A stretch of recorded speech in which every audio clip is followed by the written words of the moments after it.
Kawawang Ryan Garcia, iiyak lang na parang bata. Ito ang sinabi ni Ed Hearn mga tol. Hindi raw alam ni Ed Hearn ang mangyayari ngayon kay Ryan Garcia. Baka raw hindi na lalabas ng kwarto ngayon si Ryan Garcia o baka mangagat si Ryan sa mismong laban. Pwede rin daw bigla na lang lalabas si Ryan Garcia habang lumalaban kay Devin Haney o kaya mag-surrender na lang bigla si Ryan. Nakikita raw ni Ed Hearn na masasaktan lang si Ryan ngayon matapos matalo kay Devin Haney. Maybe Ryan doesn't leave the changing room. Maybe he comes out like a lunatic and hurts Devin. Maybe he bites Devin. Maybe he leaves the ring during the fight. Maybe he quits on his stool. I see a kid in pain. So kawawang araw si Ryan Garcia mga tol dahil parang walang pakialam yung mga nakapaligid sa kanya. Hindi raw nila nakikita yung problema ngayon ni Ryan.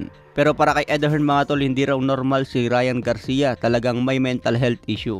Samantala sinabi naman ni Ryan Garcia na hindi na raw siya nag-effort na ibaba ang kanyang timbang. Bakit pa raw niya pipigayin ang katawan niya na bumaba sa 140 pounds manghihina lang sa laban. Kaya parang sinadya raw ni Ryan Garcia na mas mataas agad siya ng timbang kay Devin Haney. Ang punteriya daw ni Ryan Garcia ay manalo lang sa laban at makalamang agad kay Devin Haney. Ayaw na raw ni Ryan Garcia na matulad dati sa laban niya kay Tank Davis na pigang-piga ang katawan. Wala na raw pakialam si Ryan sa mga titulo. Ang gusto lang niya talunin si Devin Haney at bugbugin. Matatandaan po natin yung laban ni Teofimo Lopez versus George Kambosos. Sobrang dehado din si George Kambosos noon pero nagbigay ng upset kay Teofimo Lopez. Inaasahan ng karamihan dati na mananakaut lang si Kambosos. Pero lumaban ito hanggang 12 rounds at tinalo pa si Teofimo Lopez. Kahit sobrang underdog si Ryan Garcia dito mga tol, hindi pa rin mawawala yung chance niya na manalo by knockout. May lakas si Ryan Garcia, baka makalawit yung panga ni Devin Haney, magrogi at matumba. Pwedeng katapusan na ni Devin Haney. So sa laban mga tol, kapag may lakas ka, pwedeng mabago ang laban sa isang suntok.